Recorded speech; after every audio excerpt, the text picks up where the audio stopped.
Hello, everybody, and welcome to tonight's edition of Battle to Be's Rise Up, Ignite Your Life podcast. This is episode number 40, so we're really excited about that. And tonight's guest is someone that I just met a couple days ago, and I have had the privilege of seeing just some very short clips of him speaking, and he is a hell of a powerhouse. He is a voice for change, and he has a over 30-year career in law enforcement. He's still serving in a very special way that we're going to talk about tonight. And he is an author, speaker, and absolute catalyst for change. So please welcome tonight's guest, John Kelly. Hey, Krista, nice to see you. I'm so happy to have you here. I actually just got to see you speak for the very first time this morning because you made a post on your LinkedIn and it was phenomenal. You are an impactful speaker for sure. Oh, thank you. It's easy to speak in front of large groups when you are passionate and you care about the message, right? And That's certainly it's a cause near and dear to my heart. It's funny, that conversation, I just had that conversation with someone today who is a aspiring speaker. And he said, I feel like I'm constantly running my head against the wall because like everyone tells me how to craft what I'm going to say, but it never feels right. And he actually hit his head and and had this injury, and then he had to speak and was just totally not prepared. So he went up on stage going, I don't know what I'm going to say. I don't know what's going to happen. I'm just going to do this. And in that moment, right before he spoke, he said he felt an absolute sense of calm and just let himself be himself. Right. And that's when it worked out for him. So, Yeah. and that's when he found his voice and what mattered and what he was going to continue to speak on, because he just let it happen. Yeah. It's really cool when that happens. It's, when you're talking about the issues that we face as first responders, there's no script you can follow. Like I have some bullet points to make sure that I don't forget to talk about, it's a 3-hour presentation that I do. So I want to make sure that I talk about everything that needs to be covered. But how one talks about it and the stories and the examples, that's got to be real. That's got to be raw, or you might as well just play a tape up there and leave the room. That's why we do the show this way. No Right. No, preparation, I love it. no specific questions. We just go with the flow, which is super fun. I absolutely love it. So you were in law enforcement for 30 years. That's a Yeah. really long career. It When you say it that way, it certainly it's hard to believe sometimes. We get so used to changing professions, and I was very blessed. I was very lucky. I was able to change assignments in law enforcement whenever I started getting that itch, like, okay, this isn't keeping my attention. What's the next thing that I can get involved in and be excited about? And so I was really blessed. I was a deputy, field training officer, detective, canine handler. I got to hunt people, and I got paid to hunt people, which is like the best job in the world. And then I went to the training division, and I had a lot of great memories there, some really high speed stuff. And then my last gig, I was a motor sergeant. And so I got to run all the bigwigs around South Florida for my last 7 years. So yeah, it was in a blink of an eye, though. 30 years. It seems like a long time, but it really wasn't. It really wasn't. I'm doing, now I'm this. It's a second chapter. I had somebody tell me that you did your 30 so you could do this now, which kind of put things in perspective for me. Well, it sounds like you really enjoyed every minute of that career. Did you have phases when you weren't quite sure it was what you still wanted to do, or when you were just like wondering if you should still keep going, or You know everything? what, Krista, I always loved it. I don't know that I love the challenge that, like, there's nothing else that you can do where you don't know what the day is gonna bring. I mean, pretty much most jobs, what you leave on the desk is what you're gonna come back to tomorrow morning. Being a first responder, being in law enforcement or a firefighter or a corrections officer or in the military, you have no idea what tomorrow is gonna bring. So that was the hook, that was the draw. Um, Certainly there were times, you know, so a lot of self-destruction during that 30 years that I never questioned the job. I questioned me, I questioned me and what I was doing, but not the job. No, the job was awesome. Even with all the bullshit that comes with it, it's still an awesome job. I absolutely resonate with that idea of not knowing what the next day brings. And then in the very beginning of the career, there's this, you want the worst of the worst and the bad. Like you want to Right. see just the crazy and the chaos, and you're like, bring it on, bring it on. Right. At some points that changes a little bit, but I remember in the emergency room, the first few months, it was just like, bring on all the crazy, like, Right. that was cool. Let's do it again.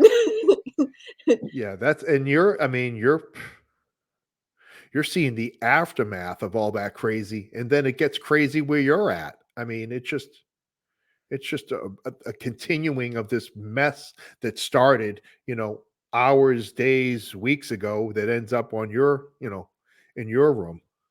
Right. Well, and I did tissue recovery too. So there's always so many stories Mm, to everything. Like as you say, everyone on the table has like this huge, huge story, and you want all the details and all the information, but you never get to know. You only get one little piece, which is your little piece. yeah, little snippets. Little snippets of absolute chaos, which is really a much bigger example of what's going on inside of us all the time, right? Sure. No, never ending, never Never ending. ending. So, was law enforcement what you wanted to do when you were a little kid? Do you remember what you wanted to be when you grew up? I had I had some uncles that were in the military. One was a Green Beret, one flew rescue choppers in Vietnam. So I was leaning really heavily. In '87, I went through OCS in the Marine Corps in Quantico, and that was that kind of, do I go into the Marine Corps? Do I go into law enforcement? So really, from early on, it was going to be one or the other, and I think law enforcement won out on that one. Yeah. Well, it sounds like you went to exactly where you were meant to go. I think so. I don't, Krista, I can't see me ever doing anything else. It's, that mission, right? Taking care of people that can't take care of themselves, protecting people, righting wrongs, holding people accountable, being the enforcer, being the provider, being the caregiver, all in one. Right? So, there's a lot of people that go into helping professions because they're trying to get away from like a life of trauma or a difficult childhood, or to right the wrongs that happened to them as children. Is that something that guided your path, or Unbeknownst to me. So through this journey, I realized that it was so much easier to fix everybody else's problems at the expense of ever really taking a hard look at myself. So as long as I had somebody else to fix, I was good, you know. And so that kind of the job kind of provides that for you, doesn't it? I mean, it gives you a problem, huge problems every day to take care of. And I think for at least for me, I did that at the expense of ever taking a hard look at myself and addressing the issues that I had. And, you know, you can only wear the mask for so long, right? You can only pretend for so long. And then, yeah, the job provided that perfect escape from having to deal with my own reality. At I least love that's the way I saw it. Yeah. So did it all like become clear all at once? What what was driving you, or did your process of recognizing the mental health aspect of it, did that come later? So I'll give you the Reader's Digest version of John Kelly, and it's so I'm a mixed bag, man. So an alcoholic, grew up in Boston. Uh, Dad's an alcoholic. Not blaming him, but it's kind of like you're a product of your environment. So if that's what's going on in the house, the chances are, unless you remove yourself from that environment, you're kind of following suit. So always had a problem with drinking. Stopped drinking in '96. Haven't had a drink since. So had that going on. And then, when you start throwing all the work things into it with the, I was young when the first time somebody tried to kill me, I was 24. And so that's, um, I was never, nobody ever, I'm sure people wanted to kill me in the past, but I just never was confronted with that life and death thing. And so right out of the gate, I was about a year and a half on the job and I had somebody trying to kill me, hand to hand stuff, and it got real nutty. And, you know, now the trauma is starting to sneak in. And so, it doesn't go away. I started very early on, and I worked the West Fort Lauderdale, in Broward County in, Florida, and it was in the '90s. There were nights that we never shut our emergency equipment off. We just went from call to call to call, and the running joke was you had to bring a change of clothes to go home in because we were bloodied. We were just bloodied at the end of every night. Some of it was our own, you know, often it was somebody else's, but you couldn't go home wearing those same clothes that you worked in. It was just, and so, we would all joke about it, but at the end of the day, that's somebody's brain matter in the backseat of your car. And so, all these things, and I don't have coping skills, at least I didn't then. So that trauma and that horror kind of caught up quickly. And it's what we talk about now, right? The our inability to deal and cope and use healthy ways to deal with the horror. And unless we can acknowledge what's going on around us, we stay in that denial mode and we isolate and we self-medicate and we do all those self-destructive behaviors. And at the end of the day, we're laying in bed crying, staring at the ceiling fan, wondering, what the hell's going on. And that was a good portion of my life, even through marriage. Um, and the vast majority of my career, I didn't start connecting the dots till, you know, 20, 25 years into my career. It sounds crazy, but there was looking back, and that's what gets me angry, and that's what fuels what I'm doing now because I'm moderately intelligent, right? I mean, I'm not a scholar, but I'm right around that, the scale, right? I'm in the neighborhood. Um, and it took me almost 20 years to figure it out about what I was doing to myself and the pain I was causing my family, and just if you're getting to the point where you're thinking about killing yourself, something's not going right. You're not doing well. And if everybody that you vow to love and take care of and protect, if you're failing them, and at the end of the day, it's a really shitty day when you have to look in the mirror and hate the person looking back at you. That demands you doing something about it. And I got to that place. Um, I wish I got to that place sooner because I would have been able to save a lot of people, a lot of heartache and a lot of pain and a lot of suffering. You get to that place when you get to that place. But yeah, it was a hell of a ride. It really was. This, that 25 years of not knowing what's going on, that is why you and I are both doing what we're doing, because Yes. we need to be educating and intervening before there's a problem, not after, right? Right. Right. No, and you know what? We said this before we started recording, right? You don't know what you don't know.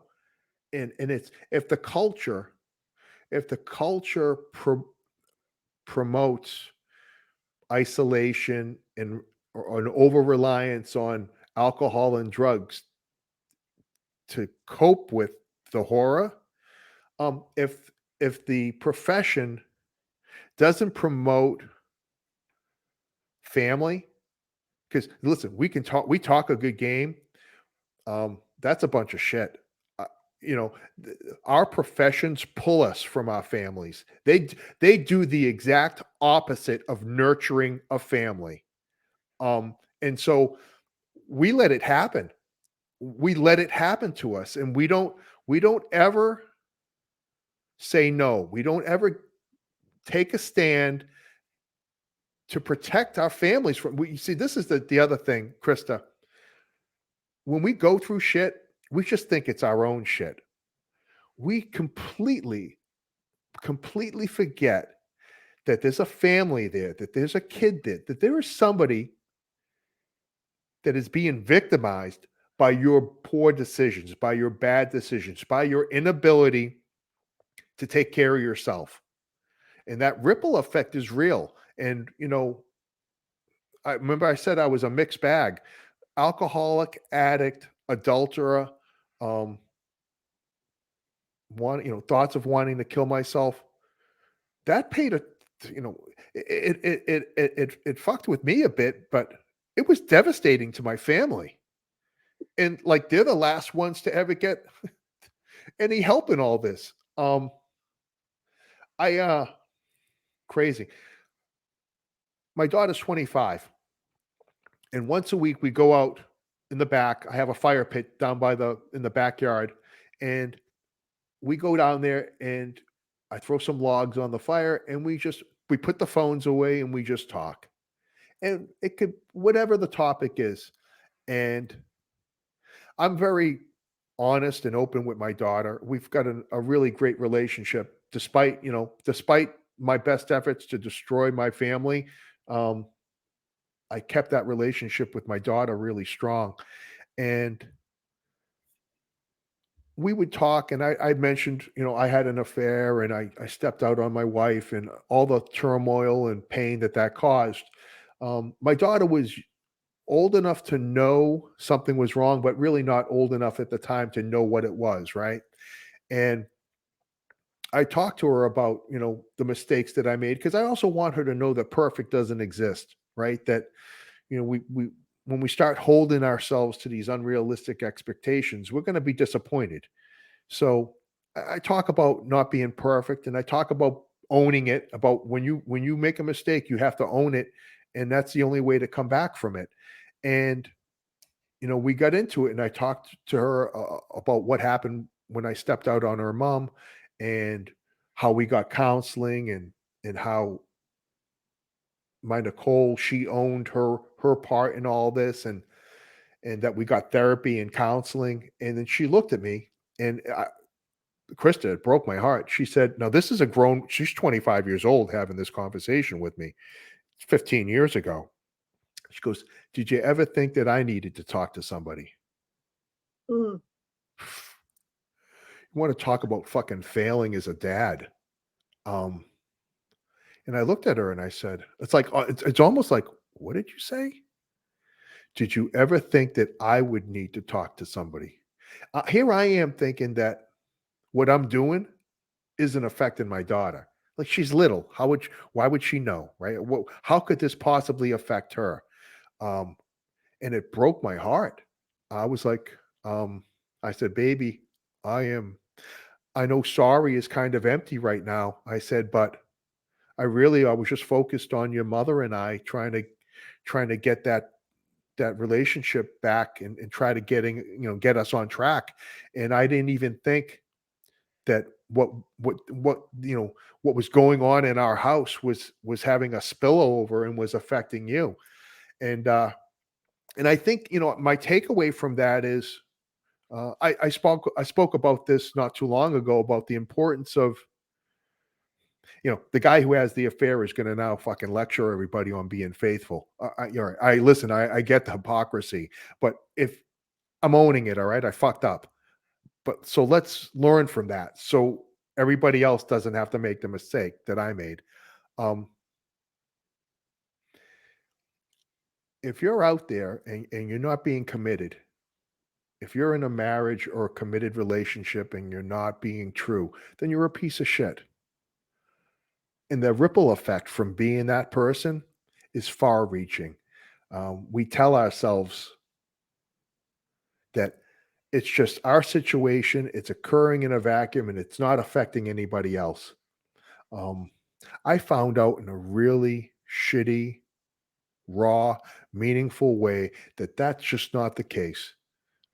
The truth is, if you're not being a good father, husband, friend, um, everybody in your life gets impacted from those actions. And it's important to own it. It's important to recognize it. And then, more importantly, Krista, we got to do something about it. We got to take action. And taking action is where everybody talks a good game. But at the end of the day, you don't take action, you're in the same place you were where you were a year ago. So, I don't know how I got on that segue, but No, it's perfect. Because we oftentimes, when we're having conversations about, I always say occupational traumatic stress because we are talking about post traumatic stress. This is because of the job. So when we talk about it, there's this tendency to either totally take on all the responsibility the individual does, or they take none of it. hmm, So recognizing that traumatic stress does impact your brain and it does create a little bit of desire for self-destruction. It takes a little of that logic and reasoning and, puts it on the right, back burner because it's not your focus right now. And, we tend to again go shopping and gambling and drinking and adultering, and all of these actions right, happen in the PTSD world. It's not 100% the PTSD.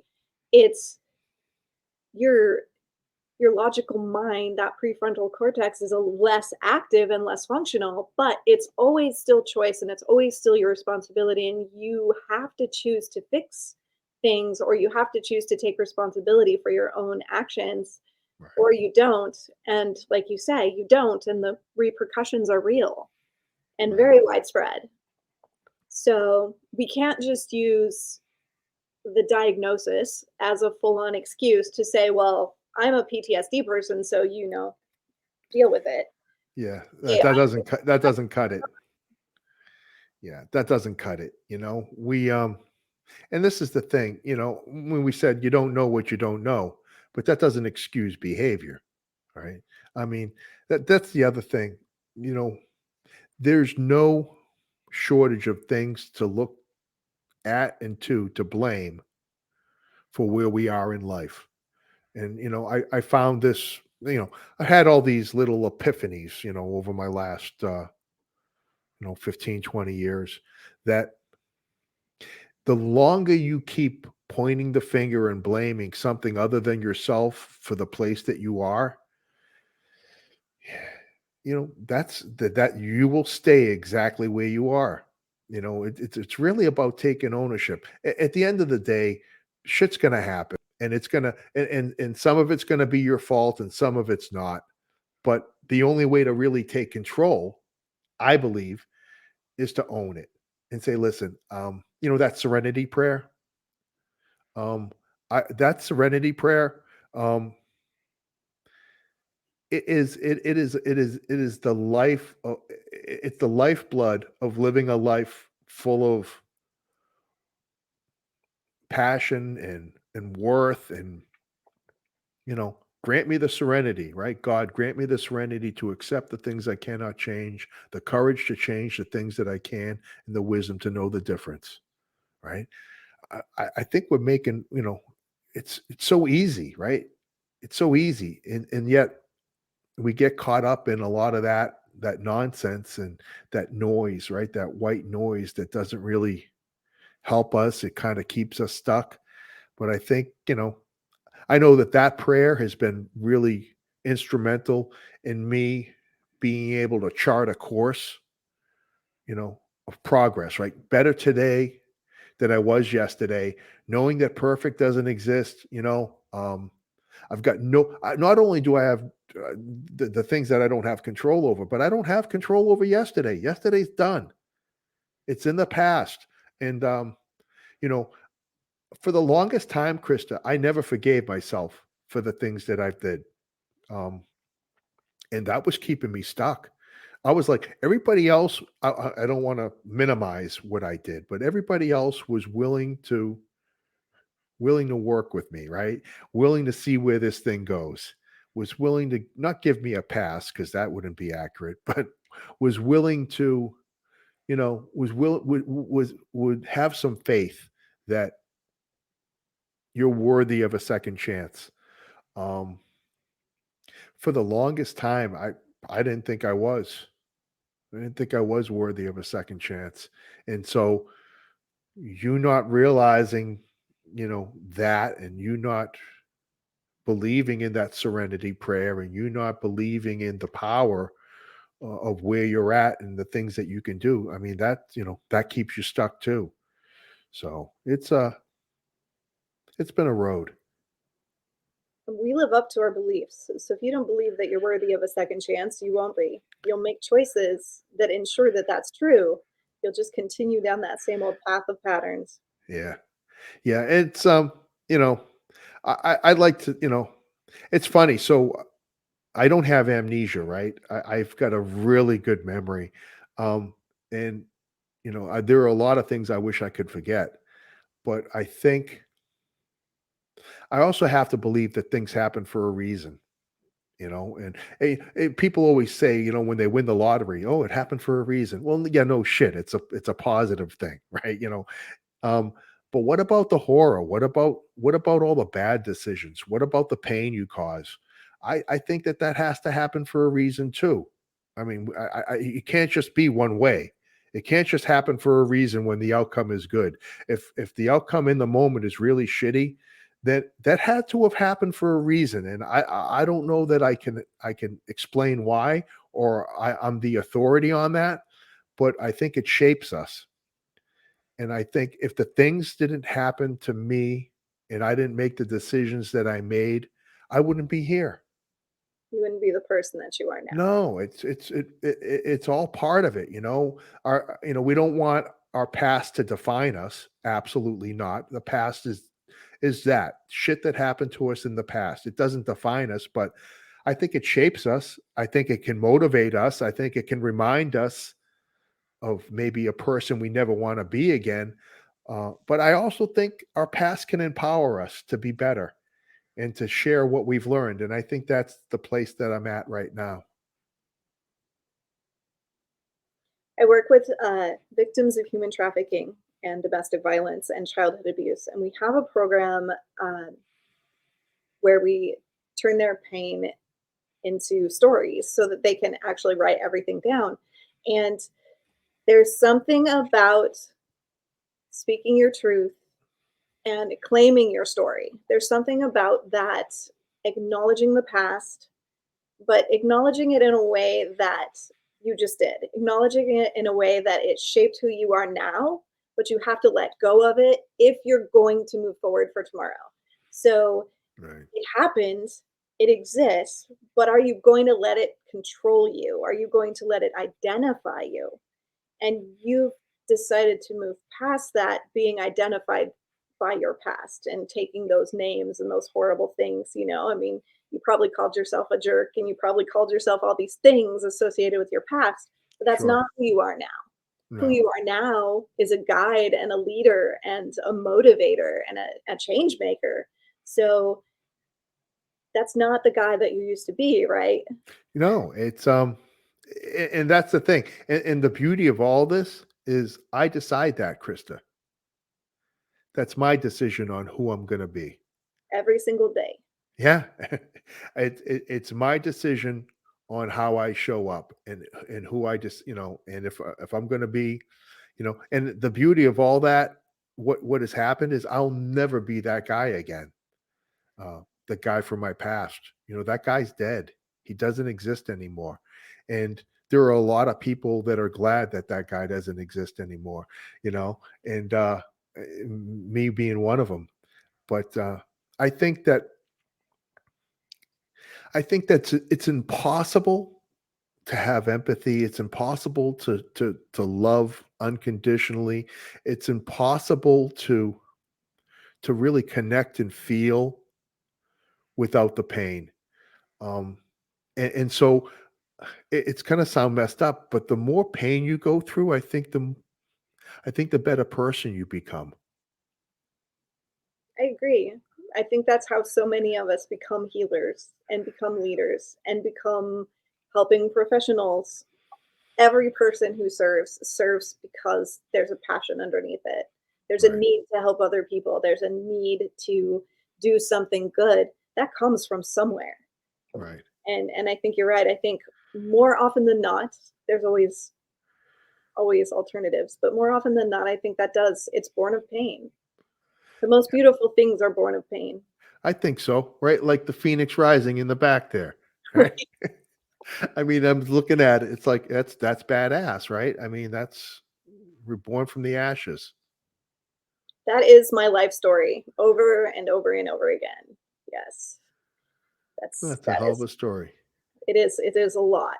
Um, I've been on numerous shows talking about all that, but this one's Well, about today. It's about you. well, no, I'll have to have you on my podcast and you can fill me in, all right? We could do that. All right, fair enough. So tell tell us about sometimes heroes need help.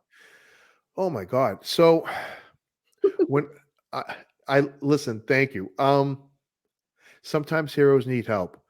I was in the training division for quite a while at my former agency, and we were doing some really high speed, low drag, you know, shooting on the move, counter ambush drills, all the great stuff that, if we could have written a script on what we wanted to be training our guys on, we had carte blanche. It was really awesome.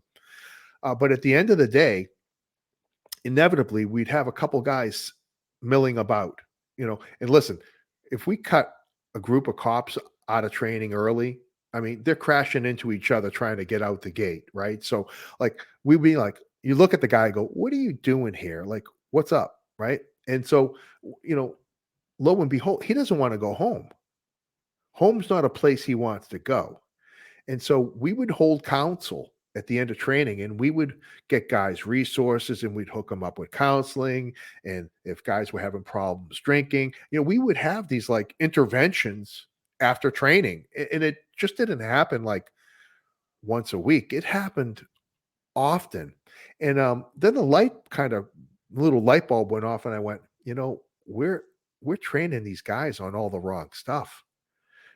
Listen, if you're a cop, if you're a first responder and you don't know how to do your job at this stage in the game, you might just be a moron. I mean, I don't know what else we can do for you. We provide so much training for the job. You really should be able to do it with your eyes closed. But we don't provide any training in life. Zero. My argument is we don't need to be better cops and firefighters and nurses and doctors and paramedics. We need to be better humans. We need to be better at this thing called life. And once we are better at life, that'll translate into whatever our chosen field is. We will become superstars, but not if we can't handle the life aspect of it. So that's how sometimes heroes need help was born. It was a realization that the things that were tripping guys and gals up was not cop stuff. It was the life stuff. So I developed a program that addresses the personal, professional, financial, physical, and mental health of our people. And I use a lot of my own life experiences. And each block kind of shows like, all right, these are the holes that you can fall into, and more importantly, this is the way to get out of them. And it's really from like a firsthand basis. I wasn't joking. Alcoholic, addict, adulterer, and I go, and that's just the A's. We go to the B's, the C's, and the D's, and then it just turns into a whole program, right? Um, so I've been putting that program on for about a year and a half now, and I'll speak to agencies, I'll speak to their command staff, their frontline supervisors, their deputies. It's really been really humbling, Krista. It's my program, right? Like I developed it, but like, who the hell am I to develop anything? And why would somebody pay to come listen to me? And you kind of just you start not self doubt, but when you realize that a lot of people, we all have the same story, but and I was approached, numerous times after my seminars. The thing that makes me different is that I'm okay talking about it. I'm okay telling you the times that I failed and the times that I was absolutely ashamed of myself and the hurt and the pain that I caused in my friends and my family and my wife and my daughter. Because through that, and I say before I start, hopefully, when I talk, you'll identify a little bit of me and you. But if not, maybe you have identified somebody under your care, somebody that you're responsible for that needs you to intervene in their life. I think the philosophy of it is, listen, this brother and sisterhood that we have, it transcends a bumper sticker or a patch or a pin. But a lot of motherfuckers are out there thinking that they're in this thing because they've got a thin blue line, you know, patch on their shirt or some shit. Um, it's about caring. It's about giving a shit about a total stranger and doing something about it. And I think for the longest time, we've gotten away from that as a group and as a profession. Um, when I talk to people that are not in the first responder community, they're shocked to hear that you know we don't all have each other's back and we're not supporting it. We eat our own. We are absolutely savage when it comes to how we should be dealing and interacting with each other. And instead of lifting each other up and supporting each other and having each other's back, we do some catty high school bullshit, and we get downright fucking nasty, and it's absolutely terrible. And so that's, if you can't tell, it's something I get a little pissed about. And that's something that I talk about when I talk about the leadership aspect of all this, is that, um, having somebody's back comes at a price. And we've got a bunch of leaders, that are willing to. I don't need a boss to have my back when I'm 100% right. I need him to have my back when I'm about 70% right. Right. There needs to be some risk involved with him having my back. And fortunately for me, um, I had two supervisors who kind of set the framework for this, and I was drunk at work, and I'll zip through the story. I was drunk at work. They knew I was drunk. They called me in, and I thought I was going to get locked up and taken to the breath alcohol testing facility, and they sent me home. And the next day, I went into work and sober, and they sat me down and they said, "That last night will never happen again. You've got two options. You can go see this woman and get some help, or we can command refer you." So I went and got help. I ended up going to an AA meeting, uh, for cops, sponsored by cops, and I got some help. During that time, there was a shift change, and my meetings were at 8 o'clock on Thursday night. Well, now I was going to be working during that time. I went back to my supervisor. I said, "Hey, I got a problem. My meetings, I work during our meetings." And he says, "You don't have a problem. Per me, go to your meetings on duty. Put yourself out on an area check until your meeting is over." And he saved my life because if he doesn't see, he didn't check with anybody. He just made the call, right? He put himself out there to get rep. He didn't run it by the lieutenant or the chief or the sheriff. He just said, you know what? One of my guys needs me to be a boss. He needs me to have his back. So, son of a bitch, he had my back. And um that lesson, that example has stayed with me through my whole supervisory career that um unless you're putting yourself out there for your people, you're a waste of the rank. You know, you've got a responsibility to care. You don't have to like. Notice I didn't say like. There are a lot of people I don't like, but I care about them because this profession, there's a moral obligation that exists if we're going to be doing this thing of ours to care for each other. And I think that's gotten corrupted. I think somewhere along the way we've come to this belief that I have to like you to care about you. And that's just wrong. I mean, at the end of the day, I know there are a lot of people that don't like me. And I'm sure the feelings are mutual, but I care. I care about them. And so sometimes heroes need help was born from that caring for our brothers and sisters, um, picking them up, showing them the way, helping them out of the hole if they fall into it, and giving them some tools and techniques to navigate through life. It's a beautiful thing. You know what? It's been humbling, Tara, Krista. I never thought that. When I'm done presenting, I've got a line of people like wanting to check in and come up and talk and have a hug and it's resonating with people, I think, because for a very, very, very long time we haven't talked about any of these things. We don't talk about our relationships. We don't talk about our financial struggles. We don't talk about our interpersonal issues at work. We don't talk about our addictions. We don't talk about our mental health. The last thing in the world we talk about is our mental health. And for me to stand in front of a group of men and women and tell them about, the different situations that we've all been in, and not see a dry eye in the room, there's a connection there, and they're getting it. And guess what? I'm no less of a man for shedding a tear. And I think when they walk away from that, I think they have a profound sense of self that, you know what, you know, it's okay.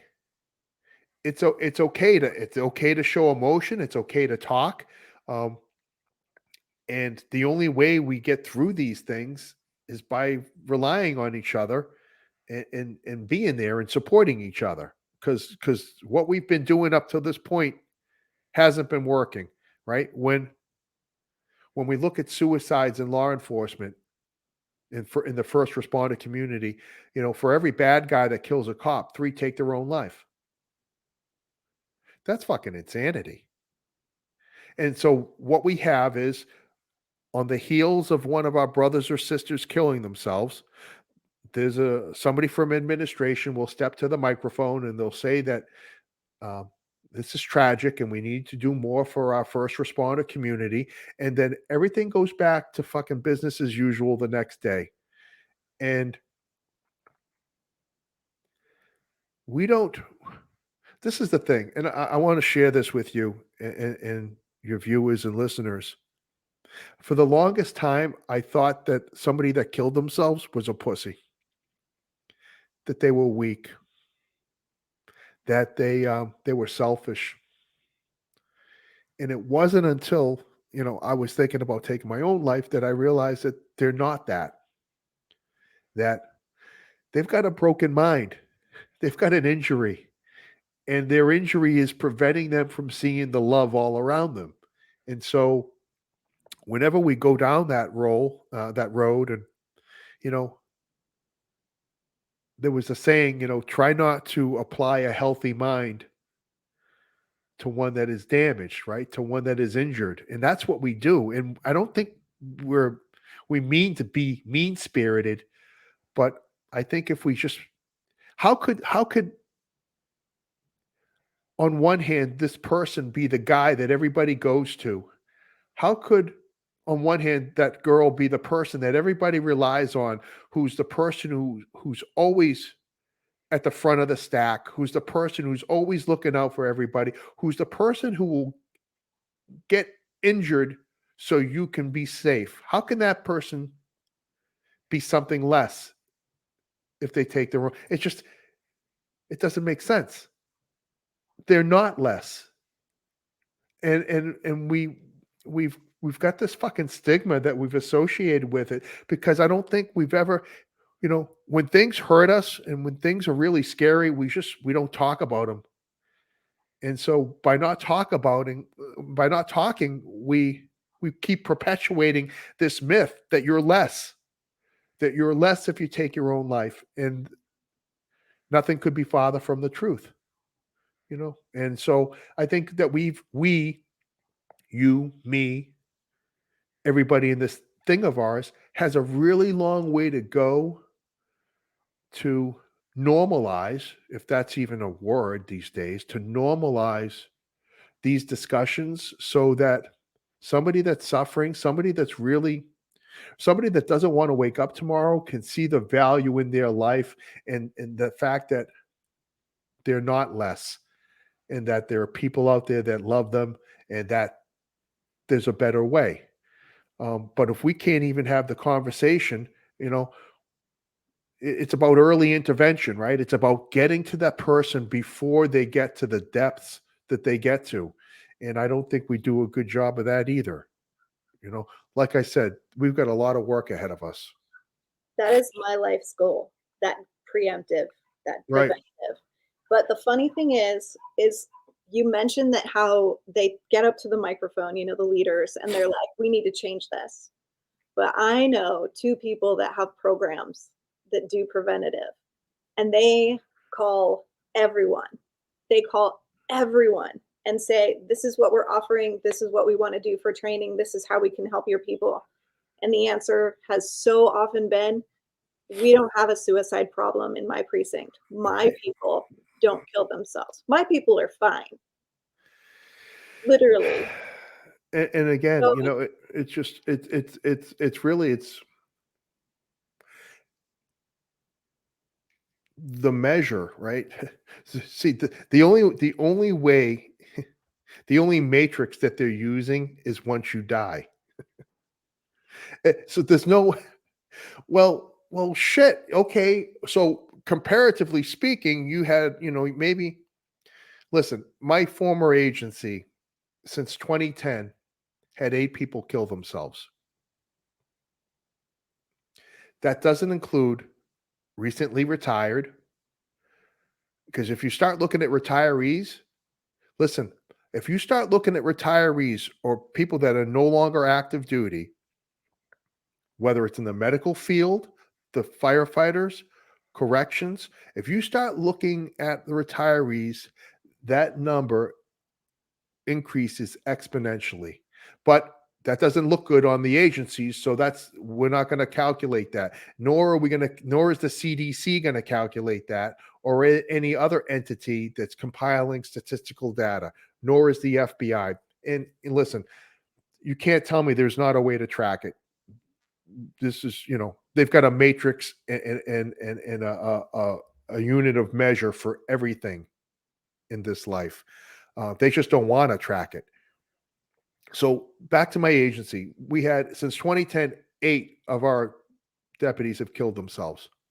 In that same time frame in 2010, how many? I want you to guess for me, Krista. How many deputies fell at the hands of a suspect since 2010?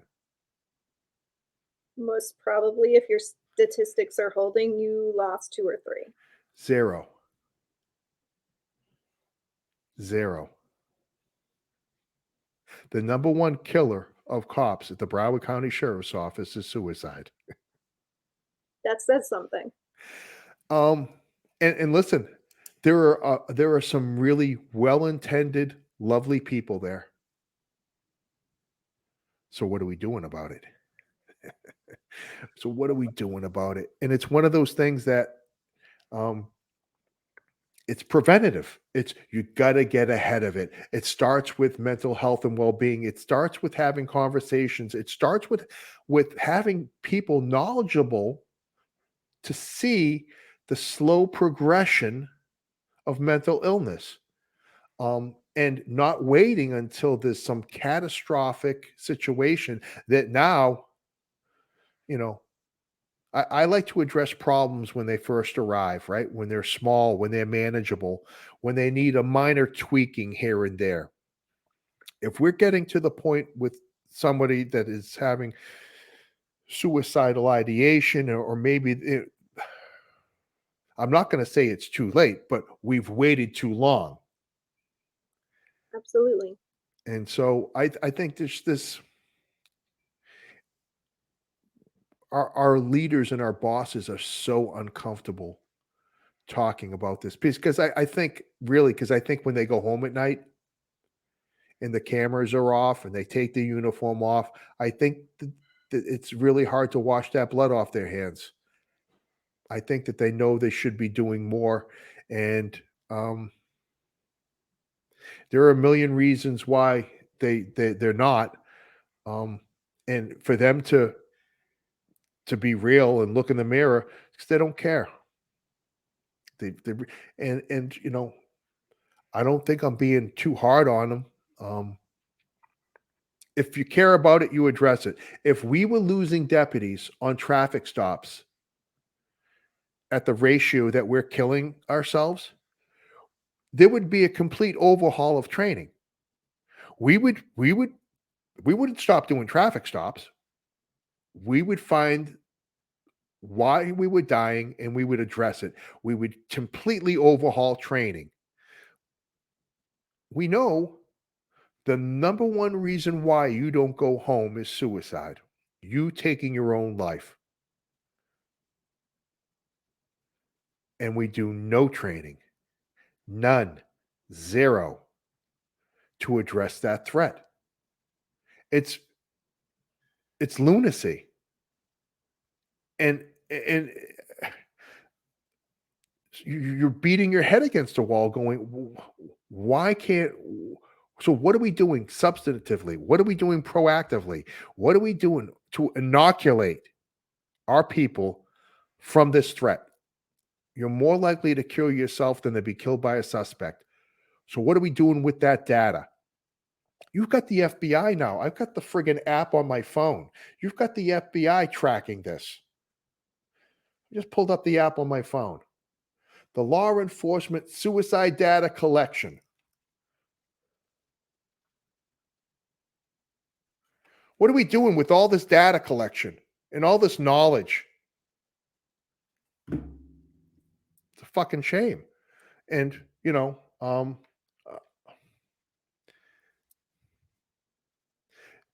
what we're doing about it is you and I are having the conversation. And if enough people start yelling and screaming and demanding accountability, that'll be the beginning of a culture change and some really genuine, heartfelt, meaningful policies and procedures and programs that help our people on the front end before there's an issue, before they need help, right? And that's where our efforts need to be. And beyond that, what you and I are doing is Oh creating yeah, those programs and right. putting them in place so that the work can be done. Yeah, it's listen, we said this before. Things didn't get messed up overnight. They're not going to get fixed overnight. This has been an issue since the beginning of time. Um, but it's not insurmountable. It's not. If it was, you and I wouldn't be doing what we're doing, right? We wouldn't. This is nothing that we can't beat. This is nothing that we can't get a handle on. This is nothing. It just, it's going to take effort. It's going to, and I think, and I said this in that seminar, you know, when we're faced with problems, they do one of two things. to us. They're either seemingly insurmountable and they paralyze us with fear and they keep us from taking action, or they empower us, or they enrage us to do something about it. And so, depending on the type of leader, man or woman that you want to be, you can let this problem of suicide and the deterioration of mental health within the first responder community, you can let it overwhelm you and throw your hands up in the air and say, well, what are we going to do? Or you can fucking do something about it. And you can do that proactively and start removing stigmas and implementing resiliency programs and mindfulness programs and giving people the techniques that they need to start dealing with these life stressors so they don't get to the point of that hopeless injury to the brain. And that's all I have to say about that. I was just going to say, is there anything else you want to leave our folks with? You know, at the end of the day, Krista, you know, we're all we got. Like, there's nobody's coming to save us. Nobody's, I think sometimes when we sit back in our chair, like, well, the government's gonna figure it out. Like, somebody, I mean, that's what people do. Well, the police are gonna come, they're gonna solve the problem. Or you know what, the fire department, the doctor, the nurse, they're gonna help me, they're gonna save me. Nobody's coming to save us. And this isn't a doom and gloom message, but it's meant to light a fire under your ass that if you're waiting, if you're in the wings, if you're hoping, hope is not a plan. We've got to take action. We've got to do something about it. We've got to get ahead of this. And at the end of the day, I've got a saying, if not me, then who? If not you, then who? We need to stop fucking waiting for somebody else to step up. And we got to step up and start addressing these issues if we want the life for our first responders and our brothers and sisters. If we want to achieve that life in that place, then it's going to take action. And that would be the last thought I would leave. Thank you so much for being here with us tonight. It's my pleasure. Forward to connecting with you again. Always a pleasure. Thank you, everybody, for being here tonight. And if you are a leader in a department, police, fire, emergency room, any frontline first responder, high stress profession, and you're interested in making these changes, connect with battle2be.org. Our website is on the video. We will, in the next few months, be launching a program that is scientifically validated and supported for prevention, pre-hire and at hire, resilience, mental health maintenance throughout the course of the career, and recovery services for those who are struggling with the symptoms already of occupational traumatic stress. So the program, it will soon be available. We can come and teach your staff how to implement it. We can get you all the documentation that you need, and we can train you guys to keep it going. We also have online support and a membership, so you can have all of your employees can have access to our resources. Super inexpensive, real world, realistic, very logical, and this is not something we can't overcome, and it's very much more simple than you think it is. And if you want John Kelly to come and talk, to come and speak and inspire your employees to get some information in their hands that can change lives, I will put a link so that you can access him. And he has a book out there that we didn't talk about tonight, so you may want to look him up. I am sure it's available on Amazon. It is available on Amazon. So I will give you guys that information as well. If you want to support this podcast, please push the button at the bottom of the broadcast once you see the anchor link. And I will be posting this up in about 30 minutes in case you missed our live. Thank you so much for being here with us tonight. Have an amazing evening. Battle to be off.